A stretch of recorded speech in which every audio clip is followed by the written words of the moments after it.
Bam, bam, bam. He or she said, cancel this damn show. They hate it. What? Hold on. Wait a minute. Make black hair great again. Hold on. Wait a minute. Now, We're coming. Get our check. Cheryl, Morrow, the one, the only, the hair oracle. Well, I think it was Red Dot, and then we also had a cosmetology school instructor in the chat, Miss Denise West, Michelle Allen, Miss Foster. Dang, I missed your name. It's always nice to see Miss Foster in the chat. Michelle Allen, you know how much we love you too. What? About a whole lot of peace. Cheryl, you order that in a bag of chips. Let me do your heart. Oh, where my horn go? Hold on, I got another horn. Here we go, y'all. Y'all like, what's going on? And now it's not the new year was last. What was it? Today is the 6th. So the new year was actually 6 days ago. Yes. But today it's a celebration. It's a celebration. 25 years of the natural hair movement and 140 episodes on the dumbest shit that people say about black hair. It's me, your homegirl, Ladosha Wright. And then right over there, y'all know who it is, right? It's the one and only Cheryl Morrow, aka the Hair Oracle. And this the one right here, Cheryl. It's the one. This is the number one stunner right here. Now, I understand a lot of people have a lot of things to say about the natural hair movement, particularly Kilolo and the Hair Oracle. After all, this is the dumbest, and we do mean the dumbest shit that people have said about black hair. I guarantee you. What's up, first Miss Shy? I hope I'm saying that right. And also American Jerry Curl. What's happening, Mr. It's Michael, right, Cheryl? Yeah. What's happening, Mr. Jerry Curl? You know you got our support 100. Y'all better go check out American Jerry Curl over on Instagram. Don't forget to subscribe or follow him over on Instagram, because Cheryl and I, we are his number one fans. But on this topic of the natural hair movement with 25 years, it's been, I think 2000 is when it kind of started to gain, start to kind of pick up here. Y2K. Yeah, Y2K. That's the Cheryl coined it, Y2K. Now, all this language, I'm kind of, since I met Cheryl, I've become more sophisticated, in my vernacular as I talk about the natural hair movement, because I have made it no big secret. I loathe the natural hair movement. Oh my God. I mean, I can't stand it. I mean, the word alone, it's just like saying black hair, It's kind of like, what? That's the dumbest shit. You got to say black hair. Like, what is that? But we got to go there. And you have become my compadre in this process, because I felt like I was kind of alone. So when you said it, you was like, what are we doing? What's us going to do? Any cosmetologists out there? I know the consumers, because this particular podcast is really geared towards people who are out there, who have been duped. Some people still believe in it, so Cheryl and I, we have our little take on it. So what made you kind of say, Dosh, it's been 25 years and we need to focus on this situation at hand? I mean, it's rare that we get to, in real time live into like something that started literally a full generation ago. And so everybody who was born 25 years ago, especially all they know is natural hair or natural hair movement or natural hair care products, and they were not here or about to be born, and so they're 25 now. Wow. So I'm wondering, if you guys are watching this now, if you're 25 or maybe 30, because at 30, at 5 years old, you probably really begin, or 7 to 8, so 30, 38, because that about that age, about 8, 9, 10, you start to really, get your mojo into, your hair. So, how do you guys feel about it? Because what we're going to do here is we're going to dedicate 2025 uh, to the natural hair movement. We're going to count down 25. So that's basically 2 per month of the dumbest. And I'm telling y'all, we really talking about the dumbest shit that people have said about this thing called black hair in the name of the natural hair movement. And so we just want to kind of set that up so you guys will know what's happening on this podcast for 2025. We have to unpack it because we haven't really been all over the place. We've been very organized, and we've been attacking all of the cannonballs that has been thrown at us. We've had acid thrown at the cosmetology industry. We've had cannonball. We had shot fires like, get down, fuck. They've been coming after the beauty industry. And when I say they, I'm going to tell you who they are. The one, that natural hair movement, those scholars, the scholars came in. And that's when I was like Queen Latifah. I had it up to here with them scholars. Like, get y'all asses back on the university. What the heck y'all doing in these hair salons and hair shows? And what is wrong? That man talking about, and so we've had a wave of commentaries.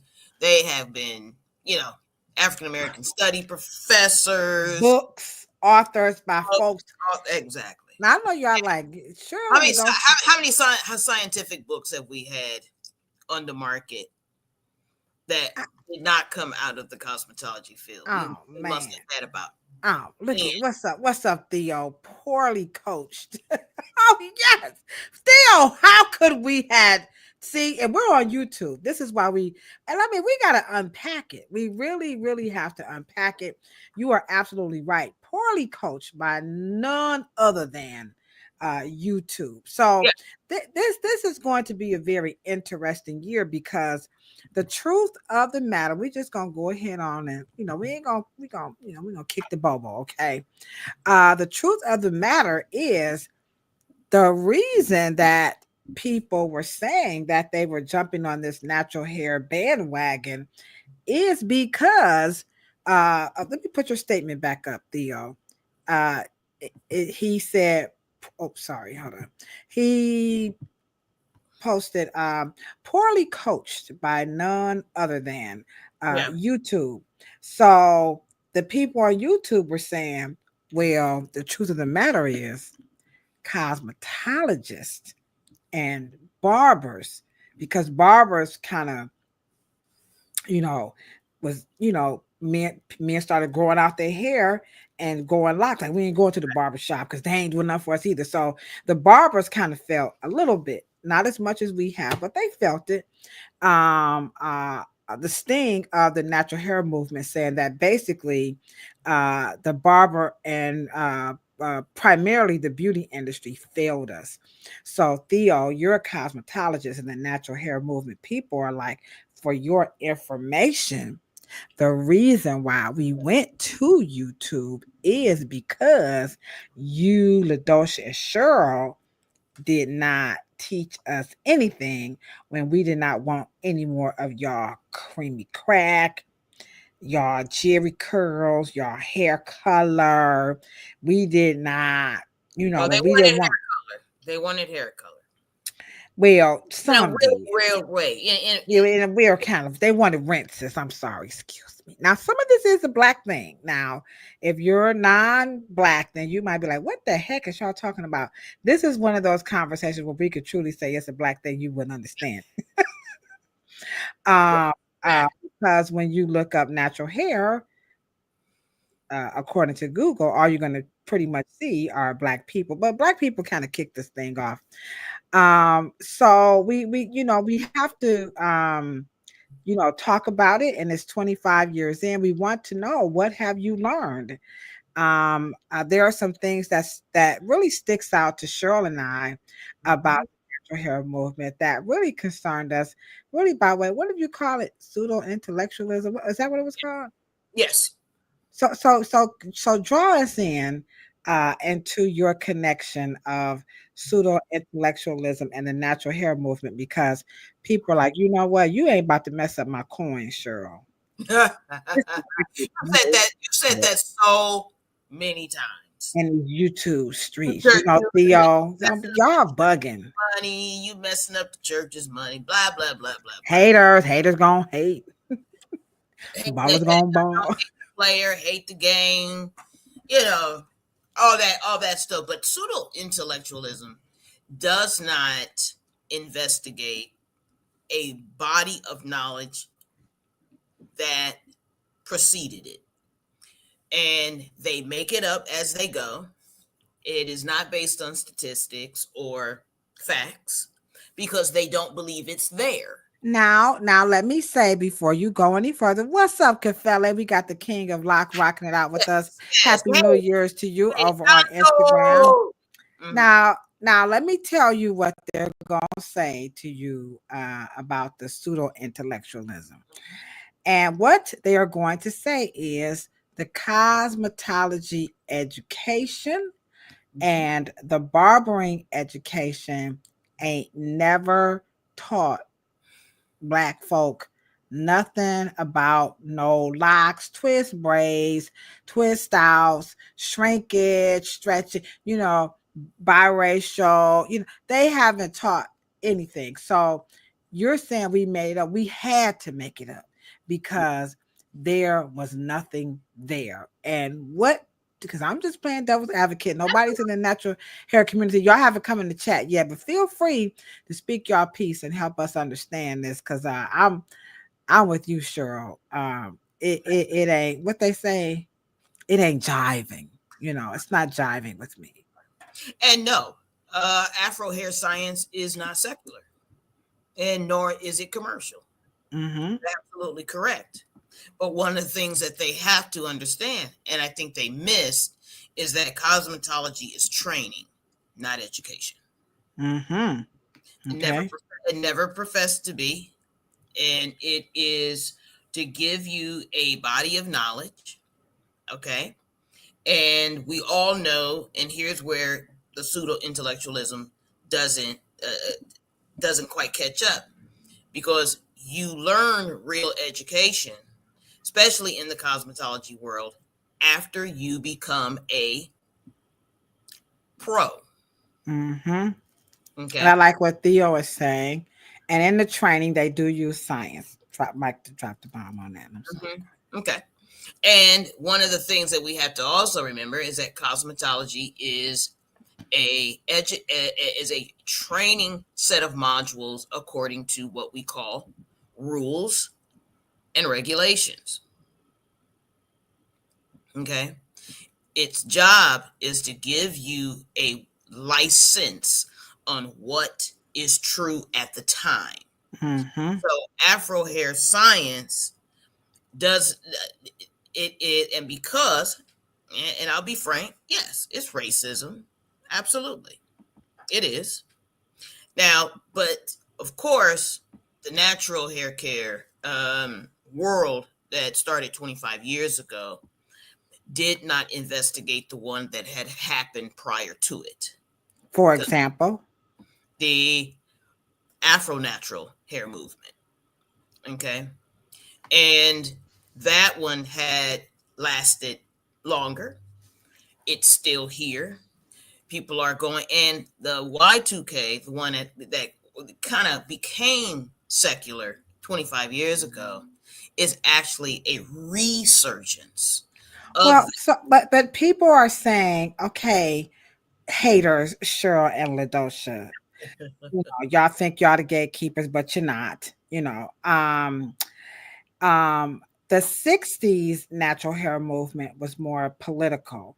This new natural hair movement has nothing to do with politics. And so I've heard people say that the reason why they don't, use that or include it, one, they don't want to disrespect, the Black Panthers and Angela Davis, Right.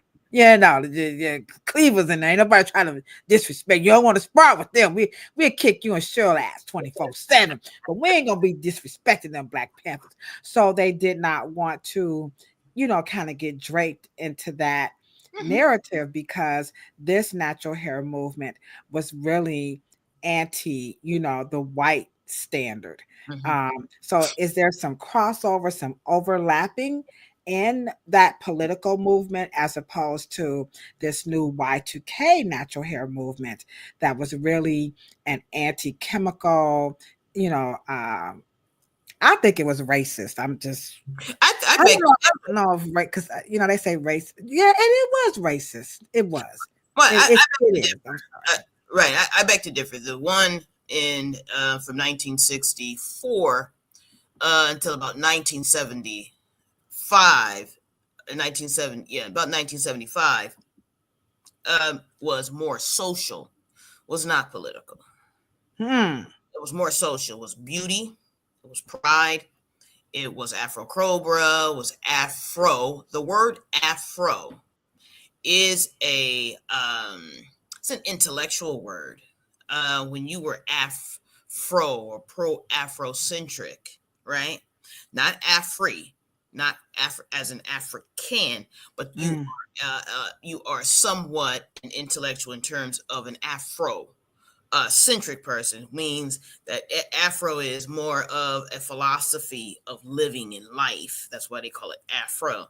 But the Afro natural hairstyle married itself to the Afro pick comb of the African continent. So it was more social, but we wore the hair in its Afro-ness. The Y2K it's extremely peculiar because it wanted to create a hair strand that was not natural to the actual Afrocentric person or the African descending person. And but I think that's where they're saying that you and Ladosha got it all messed up because we don't want to wear them afros. Okay, Miss Afrophilia. We want to stretch and show our coils and our curls. And I have a video to kind of get us going as we move because we're gonna take y'all through what's gonna be happening in this sphere of the dumbest shit that people say about black hair. So the truth of the matter is I'm just playing devil's advocate because nobody from the natural hair movement has come through. And so, we really not trying to do that. So here is a video of a young lady who is showing you this is, what she is not. Oh, did I get it? Oh, hold on. Put it on here. Oh, yeah. Is this the one? No, I don't think that's the one. Oh, sure, I gotta go grab it. Anywho, so they want. Let me just put up a picture. So they didn't want that, Cheryl. They want to wear the hair coily. And so, what do you say to the people who says I don't like the afro? I wanted to show that hair doesn't have to poof out, but it can coil and it can wave and it can. Yeah, they call it define. Now, if they would admit that a defined hair strand will be more akin to a biracial or straight strand. It's not anything that is indicative or anything that is anatomically connected to what we call an Afro texture kinky coil hair strand. They wanted to make product and substances to make it look and appear something other than what it looked like when it dried. Okay, so that's why we had. But isn't that natural? If that poof can wave and coil, isn't that natural too? All hair care is natural, but they wanted to create and foster this movement that they were non-chemically focused or not chemically treated focused. And I say all the time, they're not that it wasn't a natural hair movement. It's a non-chemical treated or no chemical treatment movement, because they're just disavowing the chemical process other than the taking out the deposit or lifting of pigment, which is melanin, the pigment. Now they'll say, well, as long as it's still coily, we will deem it still natural, even though they just took apart one of the most life supporting elements from it, which is the pigment. But in their mind, because they are non-chemically treated focused, that became and I can prove it, because after a while, maybe after 2007, 2008, locks became the epicenter of the focus of the natural hair movement, because they replaced it, because it took so much product, so much form, because their parents' movement was just sheen, was just Afro sheen. You forked it out, and the way it looked is the way it looked. Right. But the Y2K is different. They wanted to actually change the coil pattern and make it look like something that it did not do naturally. So you don't. So There's no such thing as so one of our, in my opinion, my number one dumbest shit was to make something be called curl definition. What is curl definition if it is not Afro? Oh, your hair can do that because you're mixed. Mixed with what? Black and blacker?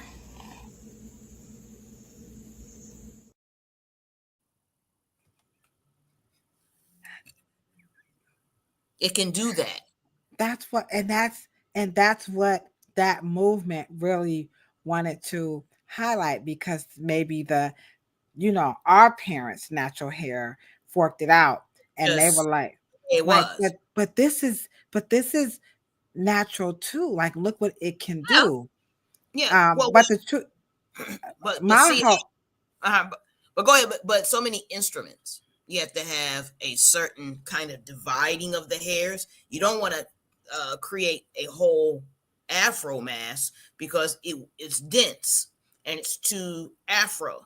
You want the curls to look and appear with product and instruments.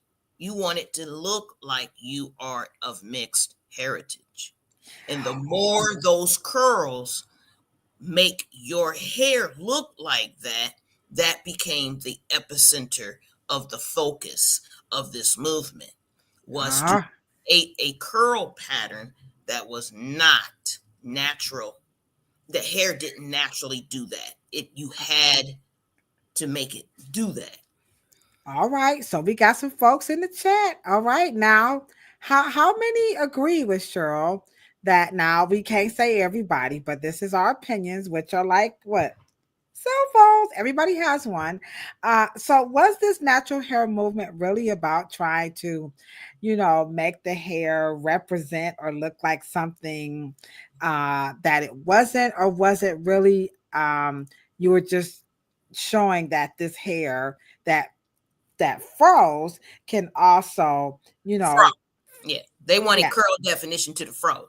That's what they were focused on. Yeah. So the curl definition also so let's see what people are going to say about that. So now, so what's going to happen here now? As you guys can see, we kind of got a nice build on this conversation about the natural hair movement, and of course, we're not making it a big secret that we most certainly have, some reservations about, this movement here, by way of, to me, it was just the enormous amount of time, like you said, all of these steps, and the product was just, it was just out of control. I'm like, Theo, I'm saying what you're saying though was for another statement. The math is math. It's ludicrously expensive to do this thing called natural hair. I just, when I talk about the dumbest shit, I personally and professionally, I never really thought that Black women would fall for it. Really? I mean, the price alone. I mean, given that we grew up, like you said, with a can of oil sheen, Yeah, it was and some hair grease. Afro. And What do they say? Hair and what? Hair love and Afro grease or something. what they say, hey, what's the matter with your Afro Negro? That stuff will never go. Oil sheen. You know what I'm saying? Afro grease. You know what I mean? You know, yeah. So back in the day, that's really, it was it. And so you had your staples, you had some TCB, you know, you had some lusters, you know, you had some ultra sheen, you know, some Posners, you know. So we had our brands, you know, our staples, but it was not that product heavy. And so what I was seeing in the hair salon, it was just absolutely, it was just ludicrous that women were spending oodles and oodles of, I'm talking about in excess, honestly, I'm going to say like $75 to $100 just starting to get this hair to do this thing here. Now, I'm going to say this, and sure, I want to let you know. So we're talking about spending $75 to $100 to make the hair do this. Oh, your hair can do that because you're mixed. Mixed with what? Black and blacker? So this whole thing about mixed, you know, so it's like what y'all trying to say, our hair can't do that. We're not saying the hair can't do that. We're saying all the money you spent to make that hair do that, ninja. Right. And then only to have to wash it out and then create a word when it don't naturally do it, and then call it a word as if it's a condition called shrinkage. Then you create that thing, and then now you got to have a whole set of products to keep it from shrinking, while their parents and grandparents' generation, see, the bigger and rounder, the better. When you had a teeny weeny afro, you was kind of, and everybody was trying to get an afro and get it big to go this way. Natural Y2K wants it to do this way. And I'm like, clutch the medallion. I mean, when you say you wanted to do that, so now here's the thing. Now I'm gonna keep it 100. I'm gonna keep it 100. Y'all know good and daggone well, it turned back into an afro. That's the part that messed me up. But the temper, people like, I wanted to stay. I mean, we have people with, I'm talking about true, and the visceral response, the visceral, like, how dare you tell me my hair gonna go back into an afro, Negro? I mean, I'm like, I never. And wait a minute, and then have to go. It's gonna poof. Right, and then the painstaking of buildup. It's just 4 products to do that. I mean, it was like, okay, wait. It's just no way. Here comes it's just no way I would spend that kind of money to go to sleep and wake up and be like the stylistics. I only stop so I can start all over again. What's up? What's up, chat? What's up, Kay? What's up, Monica? What's up, my boss, L? Drop them L's. It's in the chat. We had LaWanda come on through, you know, everybody over on Instagram. How you doing? D. White, Tamu 25 Jones, years. Triumph Clean. What's happening? Kafele, and of course, I hope I'm saying this right. First, Miss Shy. What's up, Mrs. Beautiful Leo Soul just popped in on us. I can't understand, and it's almost like it's so the psychology of a person who really doesn't want to accept that hair is going to go back into an afro. I don't care how much goo you put on it. When you wake up, baby, you got some puff. Now, if you got a texture like this way, because they love it when it just hangs and it's on their shoulders, and they have an obsession with length. They really do. It is built on the hallmark of water, cream, oils, butters. I mean, and then think about this. They sold people on something called the LOC method. I'm like, what is y'all? I mean, just stop it. Just let it go.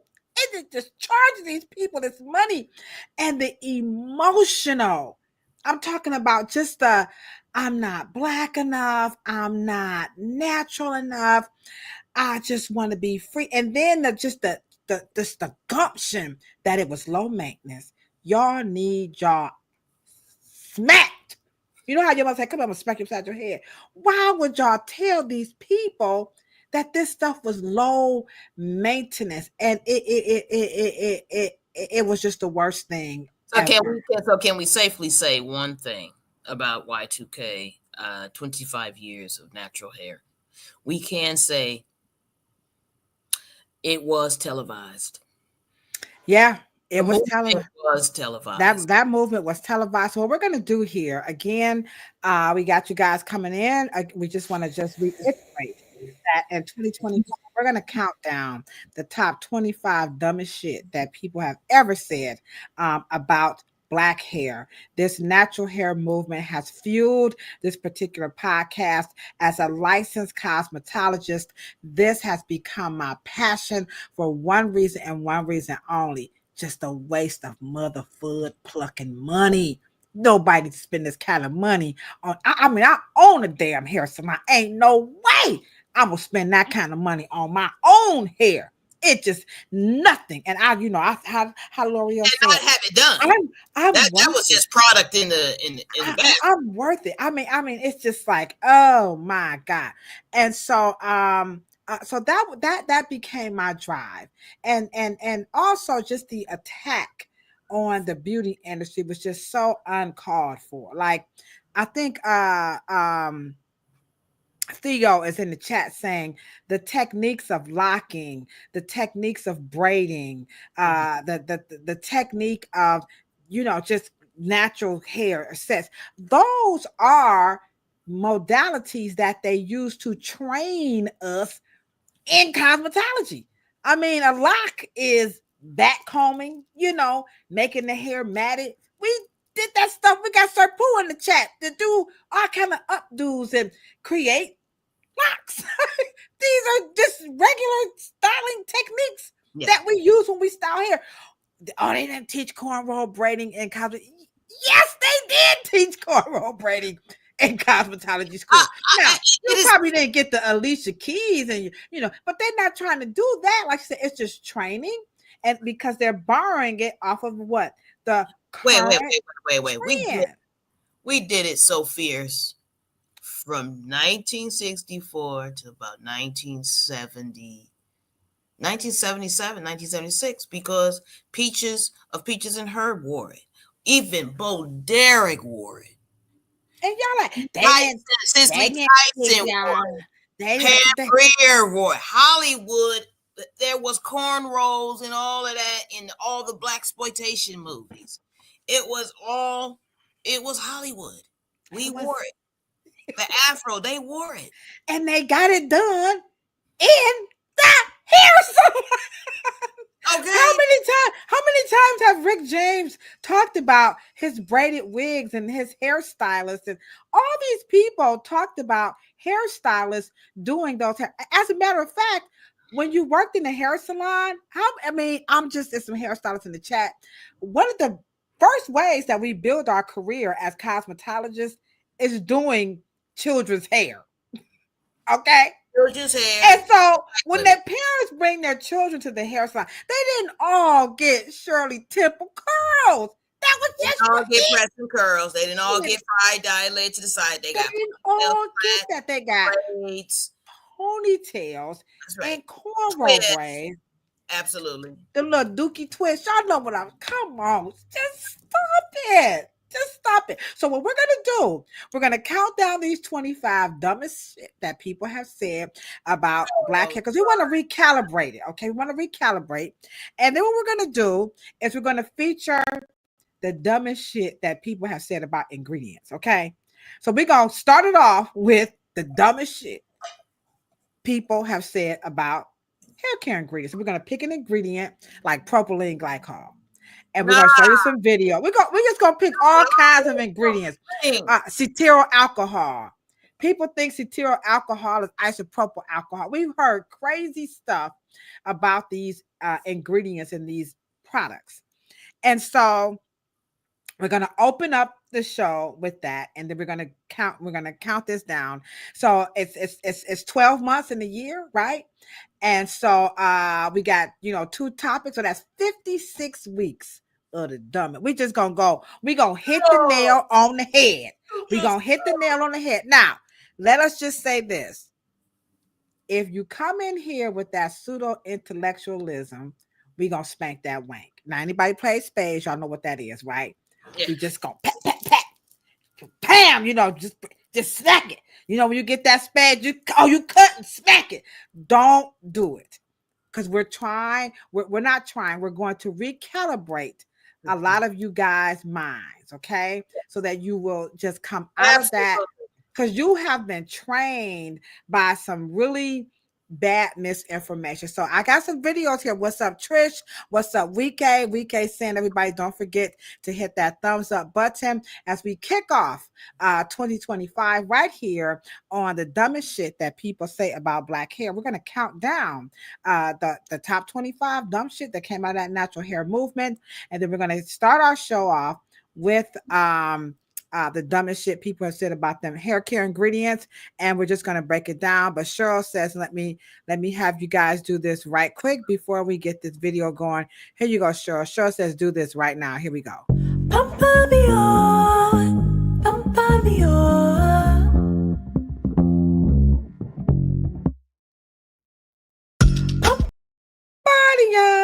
So don't be scared. Don't be shy. All right. Just come on. And what's up, Queen B41? Just rocked it out with us over on Instagram. We are kicking the ballistics. We are counting down in 2025. We're talking about 56 pure, unadulterated weeks of the dumbest shit that people have said about black hair by way of this natural hair movement. We want to liberate some people and help save y'all some money. I'm a Scorpio. You guys know I am so cheap.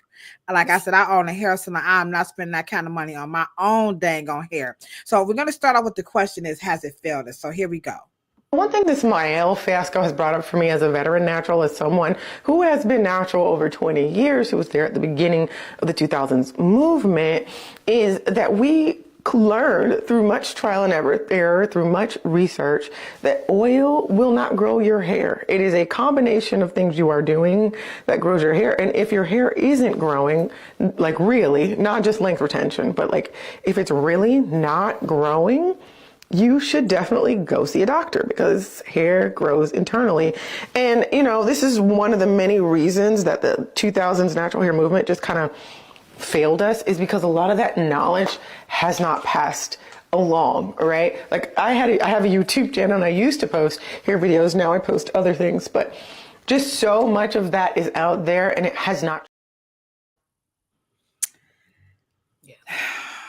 All right. Now, if anybody believes anything, now we are not attacking the person. Her No. opinions are hers. They belong to her. Yeah, She has absolutely. every right. So we are not here to try to just go off on this lady. We're just talking about the information that she shared with you guys from the natural hair movement. She said she is a natural hair veteran. She was there, you know. Okay, she was there, like Just Ice, you know, and KRS-One. She was there. Okay, she said that that oil will not grow the hair. Okay, that's what she said. The natural hair movement failed because it didn't pass the information along that oil will not grow the hair after they taught that it would grow the hair. Okay, people Okay. buying people, baby, don't be bald. Cut that out. Okay. Number two, she said the hair, you know, like it won't grow at some point. You know that. Listen here. Okay, I'm gonna let Cheryl just break all this down, and then she used a thing called length retention. Is what it was all about. She was trying to separate length retention from hair growth. Okay, it ain't herring. Y'all say life ain't life, and it ain't herring. Okay, and then hair grows internally. Okay, I don't know what the French toast and bologna said when she was talking about LB, but it's these things right here. What's up, Free Natalie at sbcglobal.net? It's these things right here that's just won't work. No. So Cheryl, unpack this. And maybe just in a roundabout way of just that whole, she said it failed because the information wasn't passed along. I thought she actually was gonna say the actual truth. That I did too. The information did not pass at all. It wasn't true. It was unscientific. It was anti-biology. And definitely anti-chemistry. And so I don't know if we're dealing with a whole generation of probably some, and let me just say this. I have, and again, this is not attacking people personally. We are talking about a collective. Okay? Just want to make sure that's clear. But I have to say, out of my early years of dealing with hairstylists within cosmetology and educating them, and then growing up and watching my father educate them and watching other educators, I probably can truly say that this is the generation with the strongest ego, collective ego. How many people agree with that?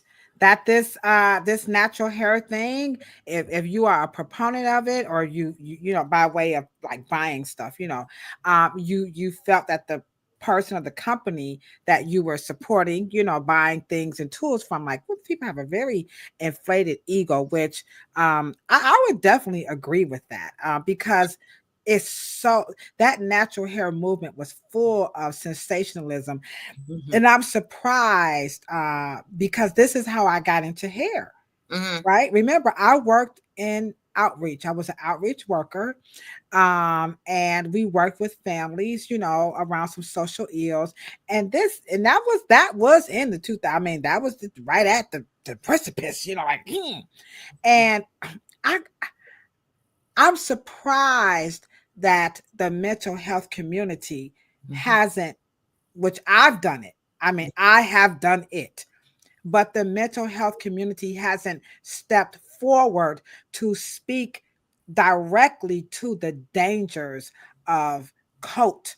You know, because that natural hair movement, I don't have the education, the credentials to really validate that as a coach, but my my entry level into outreach and mental health and what I've been trained in college, it skirts along. Now, I don't have PhD, you know, and if you do, maybe you could speak to that, because it's dangerous when you have people who have psyched themselves into this, my hair won't grow, my hair is damaged, they're crying. And I'm like, boo, you do know you have hair on your head.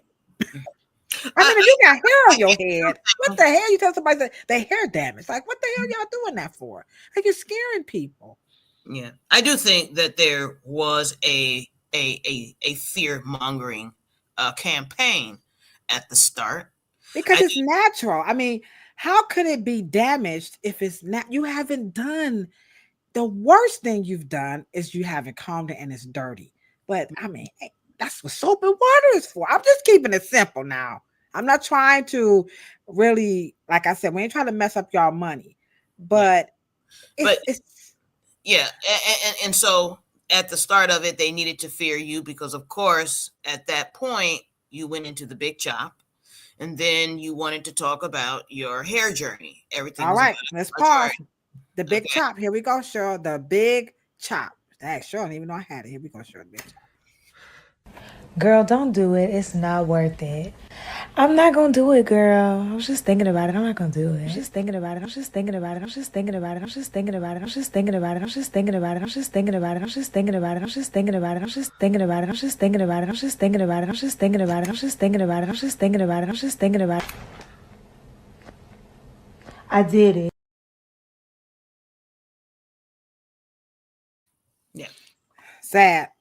So I mean, they showed the comb. Did you see the boogeyman? Did y'all see that? She had the wrong comb. She had the. I told you the story, right? This is when I called Cheryl, like how your heart been broken and you call up your best friend, like he left me for the other girl, and you just crying, like, oh well, I'm just okay. Anywho, so I called Cheryl. I was actually at a presentation where a professor actually got millions of dollars. Well, I'm exaggerating. She got a lot of money to do research that Afro hair was difficult to manage. That straight hair was actually easier to comb than Afro hair. And I'm like, I left. I called Cheryl in the presentation and I got up and left. A PhD hair scientist received funding to do research that said Afro hair is more difficult to comb than straight hair. So perhaps having straight hair is such a bad deal after all. And she had the comb and she had the hair and she had measured it. She had did all the, the scientific, empirical, she got papers on this. Right. There's a pseudo-intellectualism. That's what that pseudo-intellectualism at its best. But let me hit the mental issue. And so nothing triggers Afrodysmorphia and Afrophobia like wanting to actually be more closer to Africanity, right? Because the person in the Western world, the Black person in the Western world, is always dealing with their environment with an orphan mentality. And so it's always looking to belong. It's always looking to connect. And so you want to be in larger collectives because that's where your protection and your foundation and your stability and your support is. But nothing triggered Black women's insecurity or texture insecurity like the actual movement that was supposed to enlighten them and to support them and to empower them. But it triggered them. And to cut their hair off, I mean, and start over, it was just, I could not. I could, and hair, but so what we did see, we saw hair salons really fearing this. Mm-hmm. And, like a person will call the salon and we'll say, thank you for choosing the Reverence Design Team Hair Salon. This is Ladosha. How may I assist you? Mm-hmm. Do y'all specialize in natural hair? Mm-hmm. No. No. And then if you were to correct them, we specialize in the hair that's growing out of your scalp. Yes. So we don't want to be condescending because, I mean, anybody feeling us what we're saying out here? Right. And natural hair was akin to either a hairstyle or just allowing them to comb it. I guess, into teaching and reteaching. Can you guys imagine that everybody 25 years ago needed what, except the ones that weren't born? We're talking to the early millennials, right? Who were probably 10 to 13 years old. Can you imagine in 2025, the ones who were parents at that time and having little kids? So they were already 25 and 35 and 40. Just imagine Y2K, literally 25 years ago, one full generation actually had to teach Black people to comb their hair again. So you see, so when Tristan Natural says, so the hair scientist got it wrong, how many people agree with the hair scientist that Afro hair is difficult to comb? In the chat right now, yes, do you agree that if you have hair like the young lady or just massively bushy hair, that hair truly in your heart, I don't care, I grew up with it, I got whatever you want to say, do you believe in your heart that hair is truly difficult to manage? And I think that to a certain point, I think Black people who were caught up in the natural hair festivals, conferences, and natural hair markets and things of that nature, and natural hair shows, which was heavily product based, but that's a whole nother conversation for another time. But I do believe that the very reason that the natural hair movement triggered the psyche and the emotions of Black people was that we have a secret self-reversed Afrophobia inside of us. Wow, that's deep, Cheryl. And because you would not need these cult-like belief systems. Cults create new language as if those words are legitimate, scientific, biological, chemically, scientifically sound. And so when you understand and you study the cult of it, or the cultness of it, as it was televised on a medium platform called YouTube, now everybody becomes a disciple, a prophet, or a guru.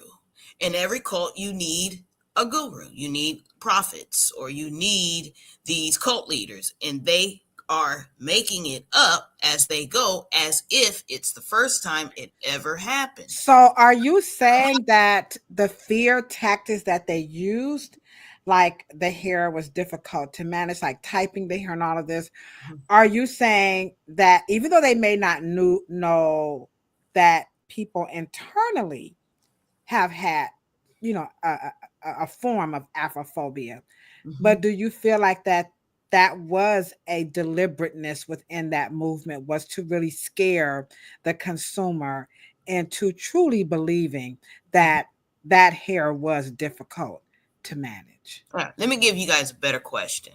Okay. And because I say Afrophobia, right? It's an irrational fear. Then what would the big chop actually scientifically be needed for? What was that about? If you because it was part of the cult, it's part of the start, it's part of the initiation into the natural hair movement. You have to cut your hair. You know what I mean? It's almost like an initiation. It's a ritual, right? And when you think about that, you couldn't be natural in any other sense of the word without removing and taking. And because the chemical, you have to get that chemical, because something about the chemical, they really felt that in your hair at that time. Nothing was there. It was just natural hair. It was just straight if you wanted to hang it. Now, if you wanted to do that, but it needed, every cult needs a ritual. And the big chop was that ritual in cutting something away from the body, because they talk about it at the same way people talk about removing and cutting their locks. It's almost like it's a ritual. It's a ceremony. It's a cleansing. It's a, you know, purification. Right. And it's bringing you back. It's Right. bringing you back, no pun intended, guys, but it's taking you back to your roots. And they use all of this foxy, esoteric, and then they get really spiritual, and they nine ether it, and then they racialize it like it's you're black people. Right. It's the number, and people wrote poems about it, and they just they had word. They have these spoken word, and they talk about this and festivals then big shot. Okay, so now you have this whole term, and then your hair journey, right? You got to talk about your hair story, and then your hair journey, right? As if it's almost like, and I say this to people all the time, it's almost like a person. Now, you are the first people on the planet, right?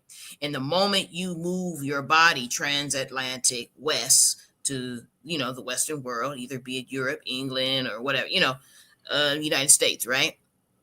And then all of a sudden, you're the first African American to do something. You can't be the first person in your family to do something.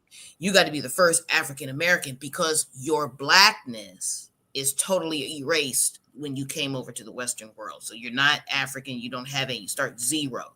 So when you do something, now, of course, to prove my point about cult thinking.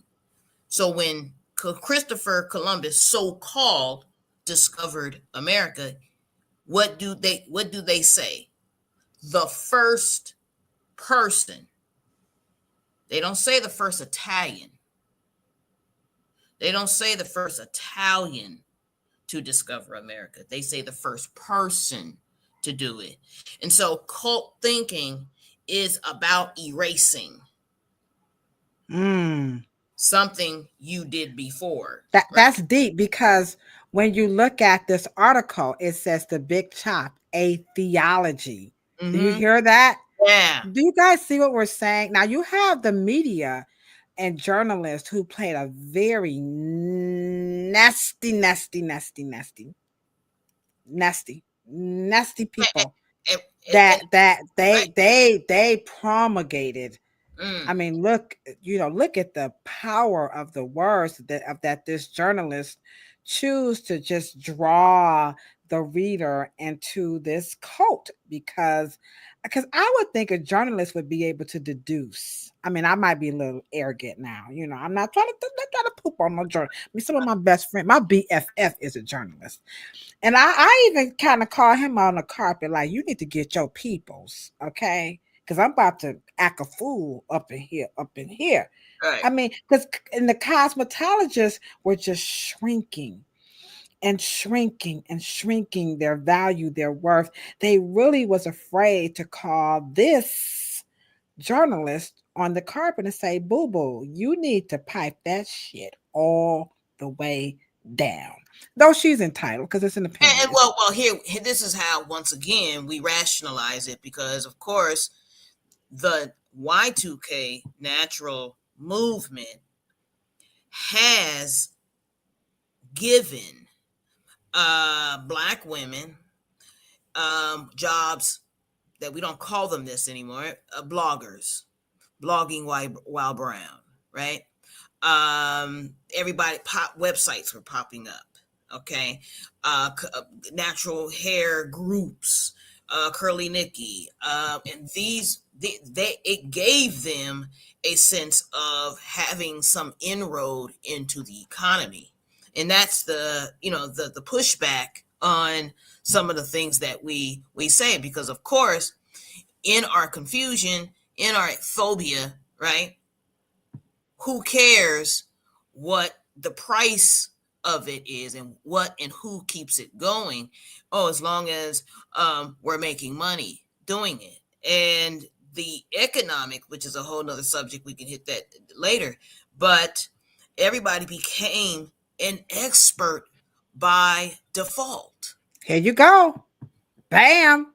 Yeah. There you are. The revised and updated hair story. They came out the gate. I think they came out in early 2000. It might even been 2000. And And this is Ayana, right? And Ayana is one of the first authors of it at that time, because of course 25 years you start getting the ones who actually were there at the beginning, and then you end up with the ones you have now, and then the ones who actually started, you don't hear about them anymore. But Ayana Bird, and there was some lots of others. Yeah, so they had this book was taking you like a really behind the scenes of the hair story of this very topic that we're having here. Though they didn't do what I thought they would do. I thought they would do what we're doing, but they actually pushed it a little bit further. So we're go out and get the book and check it out yourself. You don't want to be a spoiler alert. I downloaded the book, I bought the book, I went to hear them speak. Right. And here's, I'm sorry to interrupt you, but the sad thing about it is that all of them called me and Mr. Morrow. All of them. And so they did get it. They did, but they only wanted to do the commercial part of it. Yeah, but they're historians, and that's they're not historians. They're content creators. That's it. I thought they were historians. No, they're not trying to write. They're not trying to rewrite 400 Years Without a Comb or the arts and sciences of curly hair. They're not trying to do what, and that's why it's kind of, it's really ironic that hairstylists in the actual industry don't write books. So here we go on that topic here. So here, this was a book. You got to get this book. You got to get this book. And I met her and I talked with her. I got the book. No disrespect, but oh boy. It was very interesting. Yeah, go ahead. It's a very interesting book. Again, if you want to experience it for yourself, again, you can go to your local, by the way, guys, don't buy everything on Amazon. There are a lot of local African-American bookstores in your communities. I know they are. There's one here in Cleveland called Third Space Reading Lab. So if you're going to go buy these books, these are good books, by the way. Okay. These are our opinions. All right. And so we want to support all of these authors because I want y'all to buy my book. It was like my book did not go without some critique. Okay. But that's what it's all about. So she took people on a journey of textured hair and what she does for Hollywood stylists, A-listers, and taking care of their non-chemically treated hair. But what I found was interesting, this book came out about the same time that Barry Fletcher, who is a cosmetologist, wrote his book, Why Are Black Women Losing Their Hair? I thought it was a really, really more, especially if you were into this natural hair movement, I felt like this book would be more helpful compared to these books, given what people were looking for. So these were the hot books, but this book and this book most certainly outperformed his book.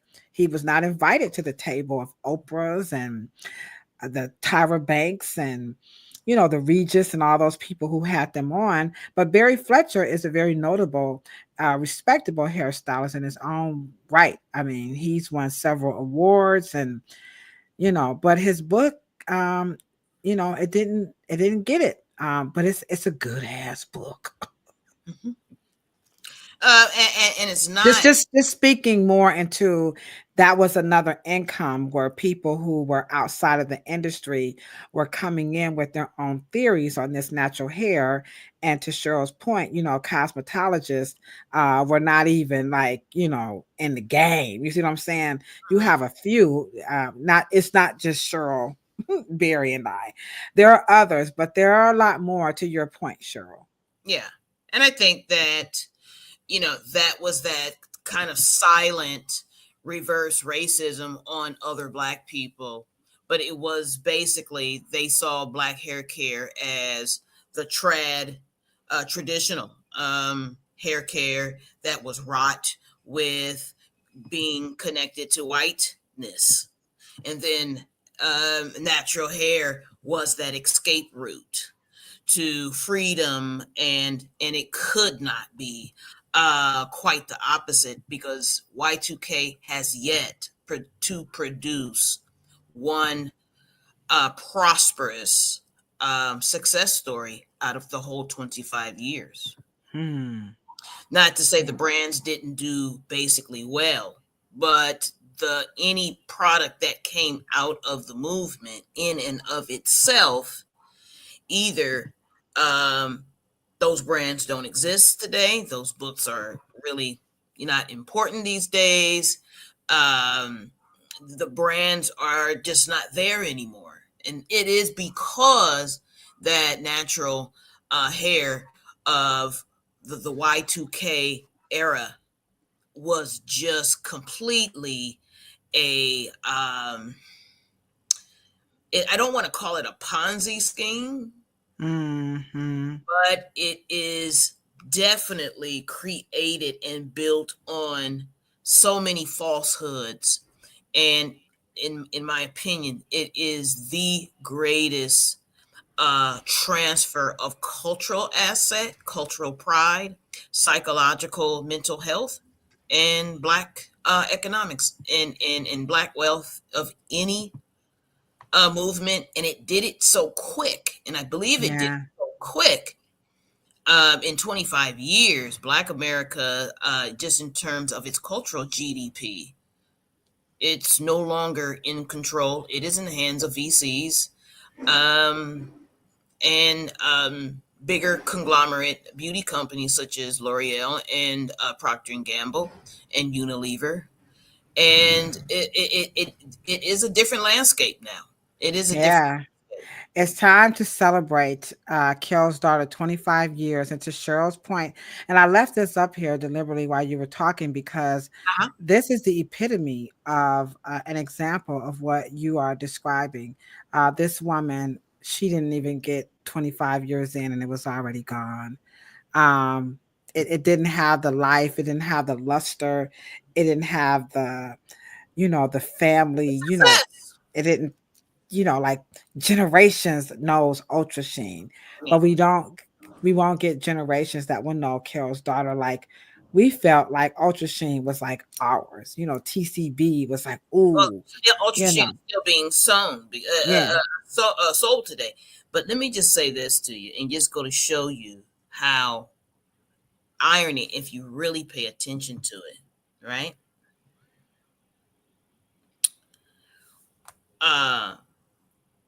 So she's Carol's daughter. Why don't we know Lisa's daughter? Just ironic, how ironic. 25 years is a long time. Where's her daughter? And so success, and I want you guys to really understand this. Do you guys? I didn't even know she had a daughter, but anyhow. Well, but I'm making the point, and I don't know if she does. Right. But you see a progression of Mr. Morrow's daughter. You have me, or you have in your world a lineage. You have a granddaughter, right? And so when you think of creating these businesses, you can only see the success if you have a succession. And success is not the root word. The root word is succession, which means a passing on. And that's that thing that we talk about, generational wealth. Okay? Because Lisa Price, right, is the wealth generator. But who is the generational wealth? Where's Lisa's daughter? Right. Yeah. Or her niece or her cousins. Right. So let me just finish this point. But because now that you see the 25 years, and it says it's time to celebrate. Well, what are we celebrating? If it's no Lisa's daughter, like, what are we celebrating? And we know L'Oreal has it. So what would we be celebrating? And that is where you come in with the pseudo intellectualism. It's almost like they're telling a story that actually isn't there. Oh, that's deep. Let me drop the bomb on that one. That is that. Now, see, that really went over my head. because white people know it's profitable, but it's a story that actually isn't there. Wow. Now that's deep. I mean, that's deep on every level. Yeah. And thank you for stopping me so that you could point that out, because we would miss that. That just totally went over my head.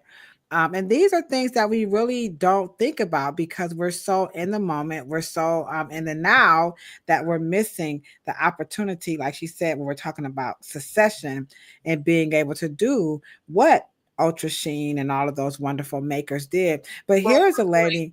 Over 4 generations. I mean, over 4 decades, 4 to 5, 6 decades. She didn't get out of 1 decade. Wow. So here's a person on TikTok that's kind of speaking a little bit, just a little bit, to what the younger people should have did. Here she goes. Gen Z girls, this is what I need to know. Why did you not follow your millennial elders into the natural hair movement?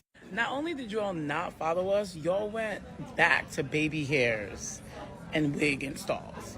You know how much self-acceptance we had to do to wear our hair like this, only for y'all to just go back to wigs and be carefree? I need to know. She said the millennial elders. I'm like, okay. So what's your take on you do see there's hair weaves are now more than ever, you know, they just continue to flourish. Where the you know, again, that natural hair just, I think it was just like maybe more work than what people probably thought it would be. You know, that natural hair was a lot of work. I mean, good Lord, have mercy. Well, here when I was a kid, the Afro kind of freed us. And see, and when we tend to tell the story, and I agree with her about it takes us a sense of pride, but it wasn't a heavy lift. It was a freedom. It wasn't it didn't need to be another lift for us to wear an afro. It actually was easier to wear an afro, and it was easier to comb your hair with an afro pick versus a damn comb created for straight hair. So when we look at and we tell the story to the Gen Z and the generations before, you know, after us, when we tell the story, no, the afro was freedom. And if you really go back into it and you look at all of the commercial and all the media and all of the things that was attached to the afro movement of 1964, no, we were saying, whoo, baby, because the rest of the world synergistically, energetically followed us into their freedom. So white people even started saying, you know what, hey, I'm not coiffing my hair, curling it up, permanent, and pin curling it. I'm just going to let my hair fall flat. They came out. And then the white people that actually was pressing their hair because they actually had curling, they came out of the closet. Everybody was out of the closet.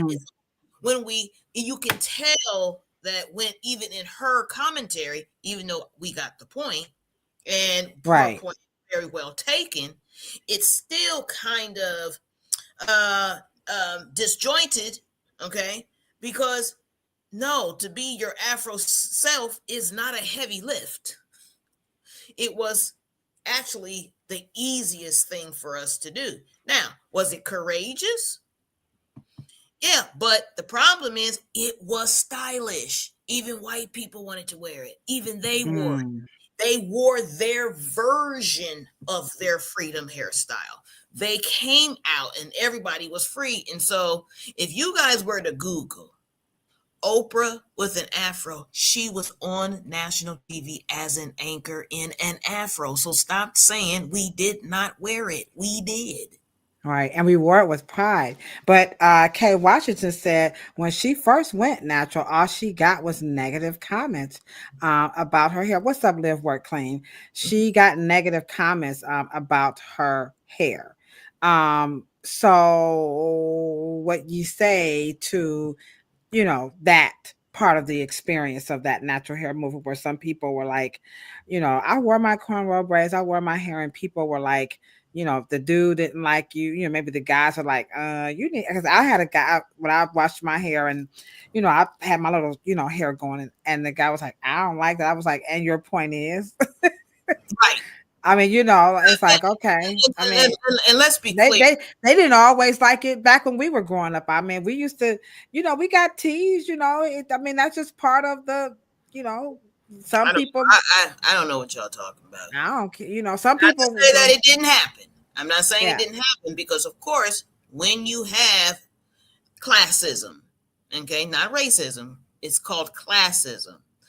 And there's a lot of triggers in local communities, in the environments, that will also trigger other people. So, okay, it wasn't about your singular, individuated choice. It was what your choice represented. And when a culture of people, or secular people, or a collective of people get comfortable in their classism to come up with different appearance, such as dashikis and African centric jewelry and hairstyles, you're triggering the environment. You're shaking up the apple cart. And so when people who are really married and engaged to the environmental easy road called the white, probably, and it's not that it's a white standard of beauty, it's just that it doesn't carry a lot of triggers to trigger white people. That is what beauty standards do. It protects the white psyche from being triggered. So it doesn't want mirrors and symbols of things that makes it nervous because or inadequate or kind of insecure. So that is what you're talking about. Right. But when you have a trend that takes and it snowballs and everybody wants to do it, it kind of now says, okay, it's good to come on, white people, come on, Asian people, come on, everybody, it's safe to go outside. Remember the movie Jaws? You didn't want to go in the water. You had to really be secure enough to go into the water. Jaws scared the shit out of everybody, right? Right. Yeah, that's why I said that boogeyman thing. Right. It really got into people. Now, the other thing when we talk about the dumbest shit, as we, set the tone for the year 2025, the other thing, and we do have hairstylists in the chat. I mean, so one, the money really got my goat. Okay. And then of course the whole thing that was difficult to manage. But the third thing that just, child, Lord Jesus, pray for me, was this thing with not combing the hair. Yeah. I ain't understanding for the life of me how any human being is getting up and departing in any shape, form, or facet, and not in the name of Africanity, and not come out with your best foot forward. So the notion that that it's going to be easier and that it's low maintenance. Everybody is looking for low maintenance hair. This natural hair movement has pushed Black women away from their beautiful selves, to me. So here's a video that captures. God. Here we go. Scared. These braids have been in my head for 7 months. What the fuck is you talking about? So it's finally time to unbraid it. And yes, there are braids under here. I really need to stop neglecting my hair. Last time was 6 months, this time was 7. What is it gonna be, a whole year next time? You guys, I can't. I wanna say I don't know why this keeps happening, but honestly, it's because I have not found a hairstylist in Toronto that I trust. Like, I'm scared of people playing in my head. But then this happens as a result, and it's just as bad. Like, what is this? Oh my God. I'm not gonna lie, like, I've been hiding my hair under a wig cap every single day and under my bonnet, so I really have not had to look at my hair until this video. Anyways, let's go ahead and try to unbraid this.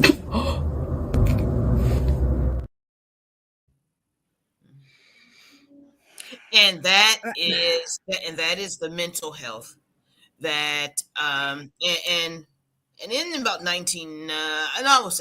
2004. You're biting at the bit. Go ahead.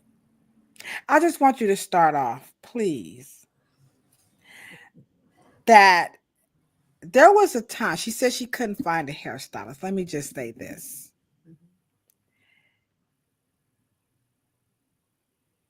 I don't even know how to say it. But there was a time when no one would even contemplate coming to a hair salon with their hair like that. People came to the hair salon if their appointment was at 1, even though people was waiting for years. We know the whole jokes, okay? But they was prepared to get that hair styled. Now, when we talk about why Cheryl and I really pushed for Afro Hair Science and not Afro Hair Styles. Remember, our bill was about Afro hair, like texture hair, the science of the hair, okay? Because today's salon, the salon model, not today, the salon model itself is not even built on that situation. That whole model of a hair salon has to be reworked because you have a generation of people who don't want to comb their mother hair. And I got a problem with that. How you don't want to get up? I'm not talking about all of this. I'm talking about one of the things that I did, and I tell beauty school owners, future beauty school owners, cosmetology, locticians, especially locticians, trichologists. If you're listening, we need to do a much better job at, and it's so sad that the YouTube influencers did not understand how important consultation was, because if you watch the video back, she said a lot of things that pointed to the theater of her mind. She is not a and let me just say this, there is a lot of social psycho issues that manifests in our hair. Because the thing that I don't think people understand, and I'm only just going to keep going in this spirit of Africanity, because natural hair is actually associated with, embracing your roots, and for a lot of people, okay, that is the epitome of I am Black and I am proud, when you can have no chemicals and embrace yourself. Yes.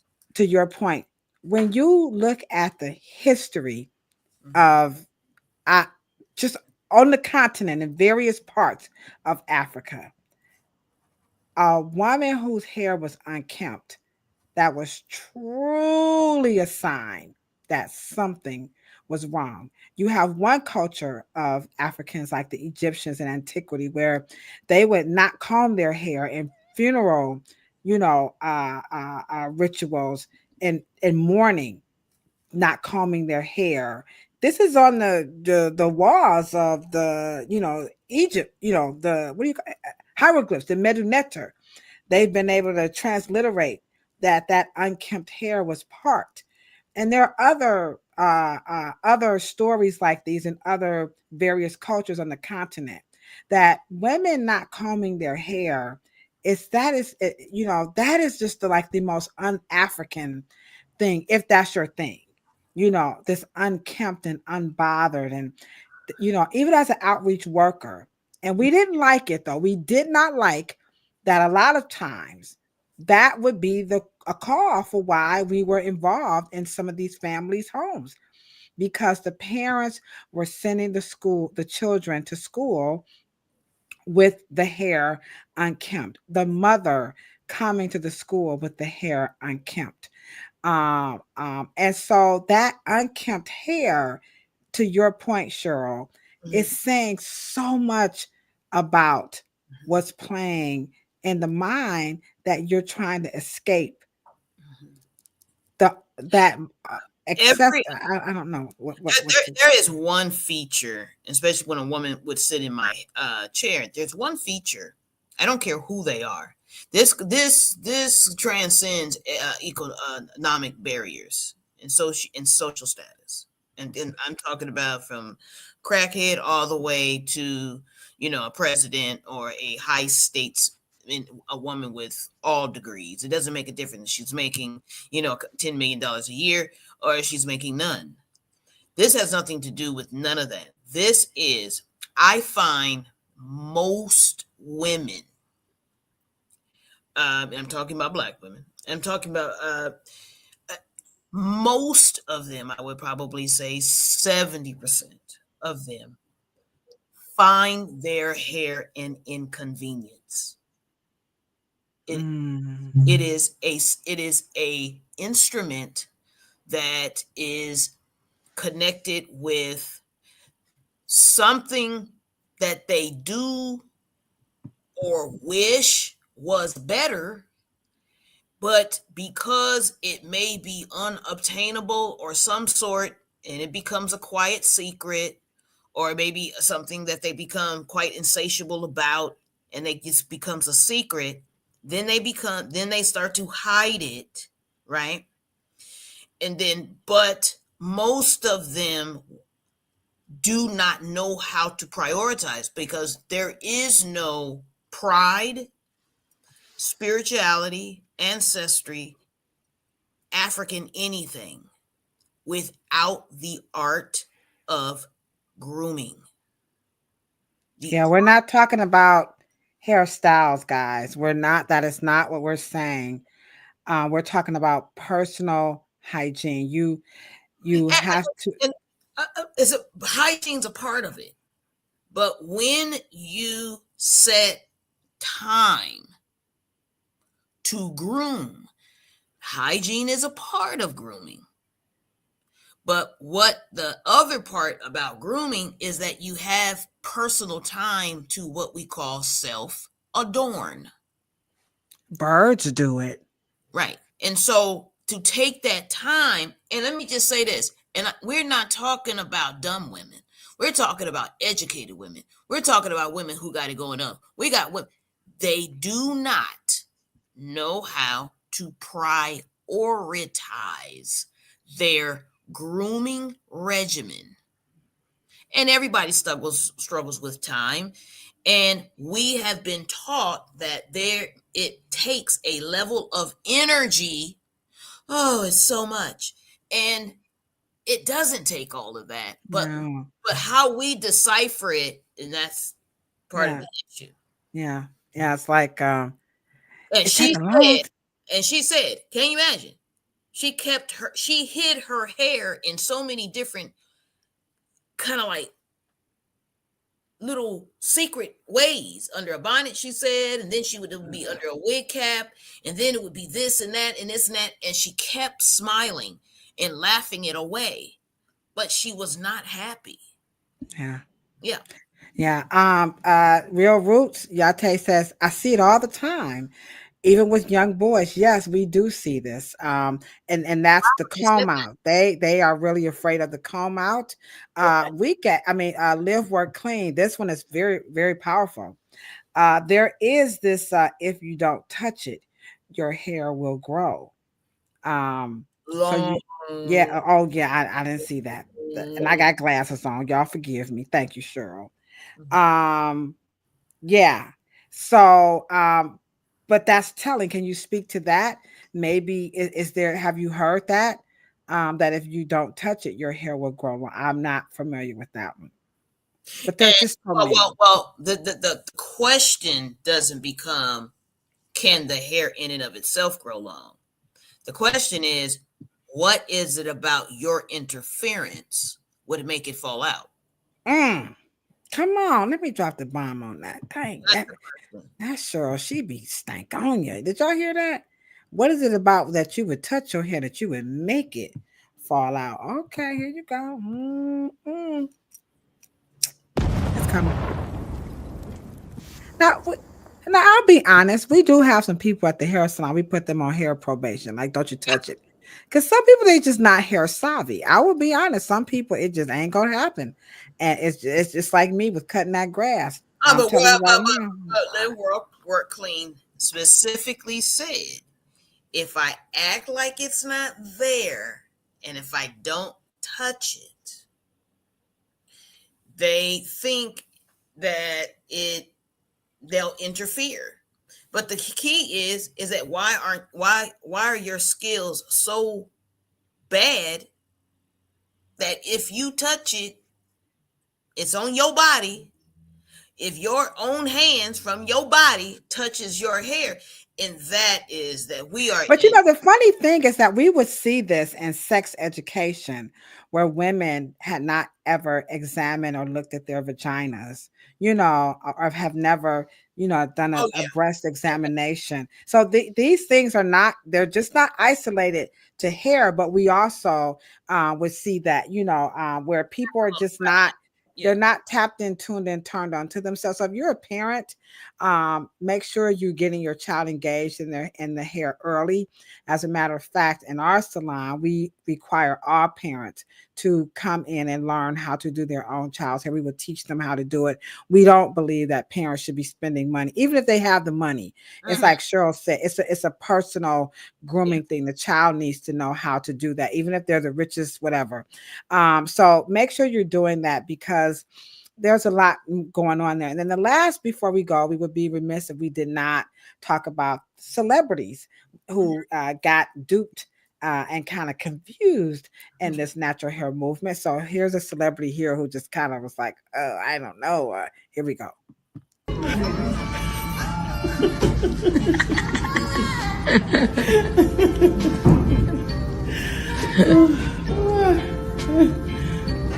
That's a video. That's a shot. That's coming home from winning Icon of the Year.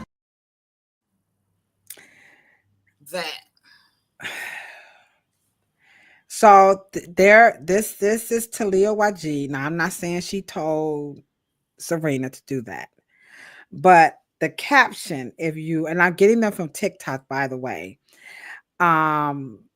is saying that when you're having a baby, you need a hairstyle, that's protective and low maintenance. And so they were saying that that's the life of a woman who's had a baby, and she needs this protective, hairstyle. But you put the wig on top and protect your hair underneath. So this whole, and celebrities really fail. I mean, Taraji ended up doing her whole line of hair care products because she was duped with the wigs and the protective movement. And she talked about how her hair smelled like mildew, and she was so embarrassed that, and what spawned my popularity on social media was a husband who was literally, he was going to leave his wife because she had not washed her hair in like 10 years. And the stench was just killing their love life. And he did not know what to say to his wife, like, baby, you got to wash your hair. And so this is the life of a cosmetologist today. And that's why we said this education, we have to train technicians how to deal with this thing of unkempt hair. But it's fueled under the guise of protective hairstyles. So Cheryl, take it away as we wrap it up. The dumbest shit that comes out of that natural hair movement. We're talking about protective hairstyles. Oh my God. And once again, the young lady that what happens to a protective hairstyle if you leave it in too long? It doesn't become so protective, does it? And so if a hair ornament, fixing, system, unit, additions, additives, whatever you want to call it, putting your hair away to keep it from you because you see it as an inconvenience, that's the only reason to wear a protective hairstyle, is that you're keeping it away because you, once again, you go to the wonderful continent, all 54 countries. There is one thing that remains to be true in all 54 countries, with all other maybe over 500 subcultures within those 54 countries. And in the Caribbean and everywhere else that you find people in Australia. And you know, when you see people with kinky hair, you see them in Fiji, in Hawaii, you see them everywhere in Polynesia, in Asia, where you see them. If there is a portion of oneself that you cannot embrace, deny, there is going to be some kind of neglect. And I'm sorry, guys.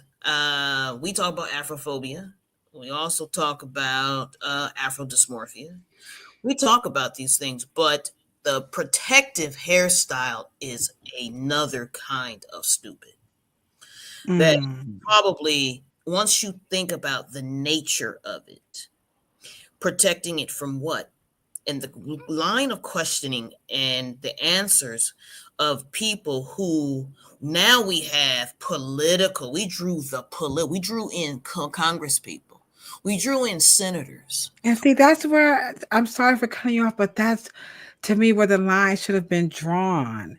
You know, like, y'all know better. You guys have the most education to decipher the mind, excuse the expression, fuckery of something called a protective hair. I mean, you have the acumen to do exactly what we just did. Just say what it is, and then say why that's not a good thing. Because to dupe someone into truly believing that this thing called protective, where they would put it in a law, and you have, again, that's that visceral, based on that. The law is based on that. Lord. And see, the thing is, I'm gonna just say it, and because we gonna start 2025 off. Okay, get the bomb ready. Okay, that's all I'm saying. All right, I want you guys to admit that the protective hairstyle, you're wearing it in hopes one day you will have the hair you desire, and that desire, most likely, I would say 10 times out of 10, will be some remnant or essence close to whiteness.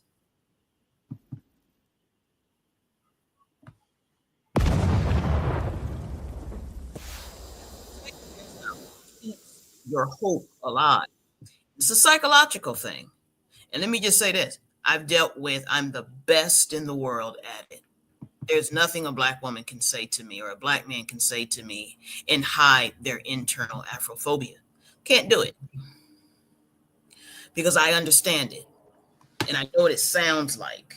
And protective hairstyle, and to get it to the assemblies of 50 countries, the 50 states, and to get it to the U.S. Congress, and to get it to the legislature body, and to take that, something that doesn't exist, and to have that, it's a fascinating. It is, and you have people, and I'm not trying to really imply that because a person is educated, and they're lettered, that they are above this type of. I'm definitely not saying that. Yeah. I'm just in awe that no one has extrapolated that and pulled them like, come here, let me talk to you. My own people within San Diego didn't even call me, and they created the bullshit. Yeah, because when Cheryl and I, when we travel down to Columbus and where we've been everywhere, is who would have us, and even in Atlanta, we have that discussion. We gingerly, enter into it, but once we get into it, we get involved. We're not just there to just say, hey, like we said, the hair, there's no merit in what they're trying to do. We're talking about the manner and way in which they do it. What I would really like to see happen is the people who have more, acumen and access and power than we have to really just speak up. Remember, you know what they say, if you see something, say something. Tell those people, no. I went. Wanted after 25 years was a texture liberation. No texture profiling, no texture typing. We're Black people. We are the greatest friends of we are supposed to liberate, not to create another sub box called protective hairstyles, and then that morph into the worst legislation bill ever, the Crown Act. It's embarrassing. It's totally embarrassing. And even when you see the way these judges come down on it in legal ease and legal terms, that lets you know that these people are playing around with that thing called law. I mean, like, why would y'all even go there like that? I mean, you got to fight law with law. You can't come in there with no trend. I mean, it's law. I mean, Jesus, the United States that don't. I mean, here you got a president. I got a funny one on that one as we close it out. But Trish the Natural is saying, are you saying that everyone wears what they call a protective hairstyle have desires of whiteness? Let me ask you a question. The video that Ladosha showed us, and she kept the hair, and her hair was protected past what everybody would say would be common sense, right? 7 months. She says she hasn't washed it. She hasn't done anything for 7 months. When does it stop becoming protective? When does the protection stop? Okay. Because when you guys tell the ones who are natural hair world, you guys forgot to tell the damn people when the shit stops being protective and it becomes being what? Pathetic and pathologically stupid. Okay. So, but the nature of wanting to protect your hair, protect it from what? And protect it from who? You did the goddamn big chop 25 goddamn years ago. Okay, so you're natural. Natural, what are you protecting it from? And I already know the answer. You just don't want to say it because your Black ego, your Black pride ego, your natural hair care ego, your lock ego, your pride cultural for the people ego will not let you tell yourself the truth so you can set yourself free. Sisters and brothers, you won't do it because you're caught, and you created a commercial market for everyone but you on top of it. And it's a cycle. And I know it's a big subject for an hour and a half, but because the whiteness is coming out of the thought to protect it is white. Well, you can't get no more. You can't, because remember, they got the fear. They're the one. Remember, they got the phobia. But so, what is the basis? What is the hallmark? What is the cornerstone of racism? I don't see color. That's the same goddamn thing she said. I didn't want to see my hair. I left it undercover for 7 to 8 months. And this is the second time it's happened, so she says. So she's done it over and over. And what most people, when Black women have failed at poor decisions and other choices of hairstyles, they opt for locks. And then they say the attachment to the cultural significance of locks is what made their hair start growing past their ears onto their shoulders. So therefore, there's some other cultural signifiers that's attached to it that's not really. We hear that all the time. I never had long hair until I had locks. Okay. So now that becomes, so at the end of the day, any hairstyle that doesn't include my fingers is going to make my hair multiply. But at the end of the day, if a white person came to say, I'm going to hire your black ass, but I'm not going to see you as black. What good is that? Because I am black. What good is it if I'm protecting my hair because it's nappy? Your ass is, you believe it's difficult. You wouldn't create a protective hairstyle if you didn't believe that. It doesn't make sense. I'm not going to let you get away with it. It doesn't make sense all day. And so we as black people are to be liberated and to get our minds out of all of the things that we do to cause us to do things against our best interests as individuals and as a collective. And you are correct. You are correct. Live, work, clean. There is a school of thought within the professional community as well that encourages this 3 to 6 month on these weaves and so on and so forth. And again, there is that whiteness. Take that shit. Take that 3 to 6 months to Gambia. Take that shit. When you you know what I mean? Yeah, you just don't see this type of behavior.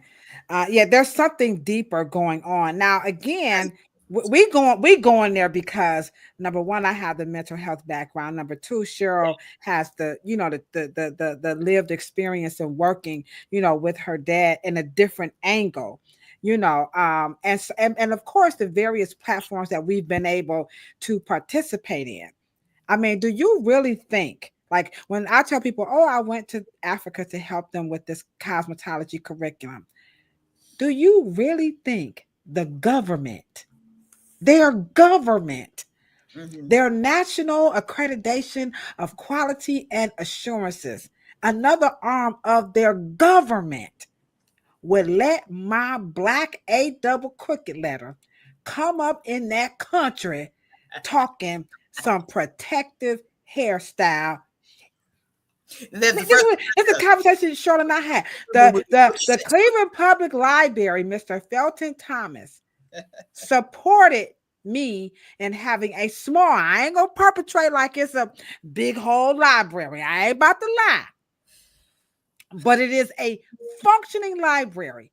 Do you think one of the country's most notable library institutions, of learning, they call themselves the People's University, would support my black A double crooked letter if I went up and into that library talking about I need a library in my name, in the name of something called protective hairstyles? No, people, that's not going to work. And that's how you know something wrong. Something is wrong with that. It's nothing wrong with the hype to sell it. If you want to sell it but when you have people believing that their hair is protected and you got attorneys putting this stuff into a law. And the attorneys don't want to listen. Don't get me wrong, because they thick. That's how we ended up in the bullshit in the first place. But they're thick too. And because, of course, we have what we call intellectualism. So it's just as vicious as racism because it's divisive. So if you have a master's, you belong over there. If you have a PhD, you belong over there. And if you are of African American studies, you're cool. But at the end of the day, the cosmetology field is not respected. No. And so you have no place. And so we end up getting and they did it in my city and in my district. The politicians in my district, dumbasses. They did the same dumb shit as they did in Oakland. They don't call you. They don't advise. What they end up doing, they go to the white establishments because there's a couple of M&Ms, chocolate M&Ms there, right? And then they ask them, and then they go to the beauty companies, screw it up, and the shit gets fucked up. And that's where the money is at too. Yeah, it's a lot of money. They are not. Wait a minute. Hey, I tell you, the lady got it. The lady got money for research to tell people that that Afro hair was more difficult to manage, and she described how if you comb through it, and she had the little comb, and then she had the relaxed hair, and she had counted the fibers. I'm telling you, I was telling God can strike. I had to say, that God can strike. I'm telling y'all what I'm telling you, what I know. That's what the woman said. And I called Cheryl. I was like, baby, did anybody tell this chick she got the wrong motherfucking call? Did they tell her? Did anybody see a cosmetologist? But we can't get them grants. We can't get them researchers because we sitting up here regurgitating. We needed that. I needed that research money. There's a grant for hairstylists. There is a grant for them, but they'll never know it. Come on now. At the end of the day, y'all better hit that thumbs up button because we hot up in here tonight, and we ain't the only ones. No, we're not the only one, but we're gonna be bold in 2025. Bold. And we want to liberate people, because some people, they may have the phobia, but maybe they don't. Maybe I really do like what I like, but I just don't know that I like it, and I don't know it's okay to like it. So we're going to help you guys out. We're going to come back every Monday. We have 56 weeks of the dumbest shit that came out of that natural hair movement. We're going to kick these podcasts off with the dumbest shit Black folks ever said about hair care ingredients. And we're just going to have fun, and we're going to loosen up our buttons, and we're going to liberate you guys. And if you're in a space, in a place, I don't care what capacity you're working in, if you have the ability to do something and say something about things that that's coming out about this hair thing, speak up. If you're at that party with your girlfriend, like, girl, I got a protective hairstyle, say, well, Shaniqua, I mean, I ain't trying to, but I'm just saying, girlfriend, I love you, boo. Oh my God. Come on and just friend. Give them something to think about, munch on it. You got your sister meetups, you got your book clubs, your sorors and your corors and all that other stuff. Come on now, liberate your people if y'all about that life. Okay, join us. Don't forget, like, share, and subscribe. Thank you guys, hanging out with us. You guys have been absolutely wonderful. Everybody on Instagram, I see you too. Instruct to you, Slim Jim, my homegirl Chrissy, 35 Pearls, Queen B, Sir Pooh rocked it out with us.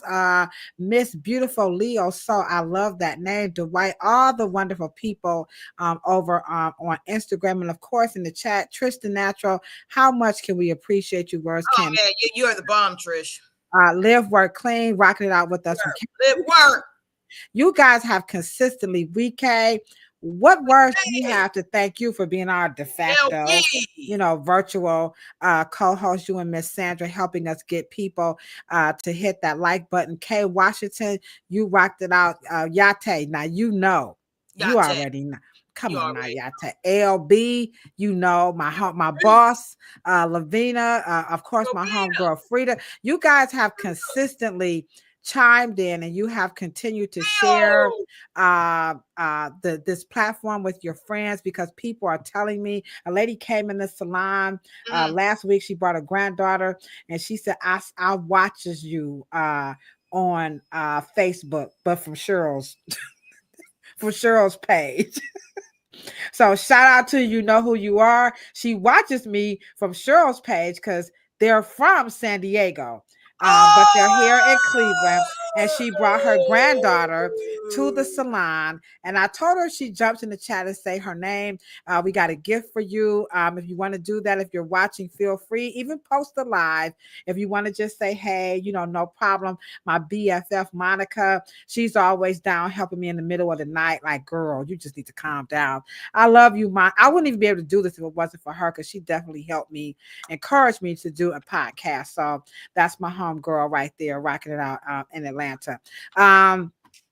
So we appreciate you guys. Get ready to join us every Monday. We're going to come through with those ingredients. And by the way, feel free to share your experience. And if there's an ingredient you want us to, talk about, what you heard about it, no problem. Drop it in the chat. You can email us at afrohairscience@gmail.com, and we could do that. So we're going to start you guys off again with some dumb shit that people say about them hair care ingredients.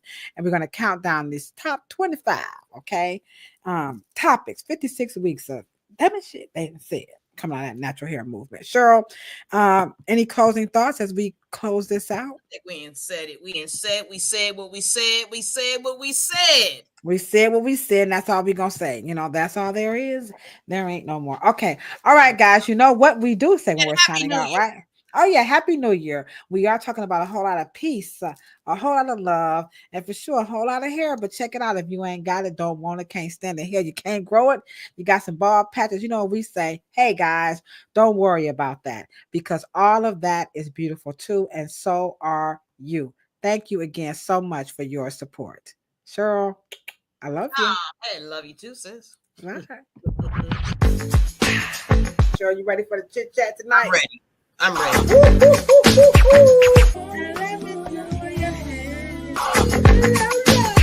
Bam, bam, bam. He or she said, cancel this damn show. They hate it. What? Hold on. Wait a minute. Make black hair great again. Hold on. Wait a minute. Now, We're coming get our check. Cheryl, Morrow, the one, the only, the hair oracle. Well, I think it was Red Dot, and then we also had a cosmetology school instructor in the chat, Miss Denise West, Michelle Allen, Miss Foster. Dang, I missed the other. It's always nice to see Miss Foster in the chat. Michelle Allen, you know how much we love you too. What? About a whole lot of peace. Cheryl, you order that in a bag of chips.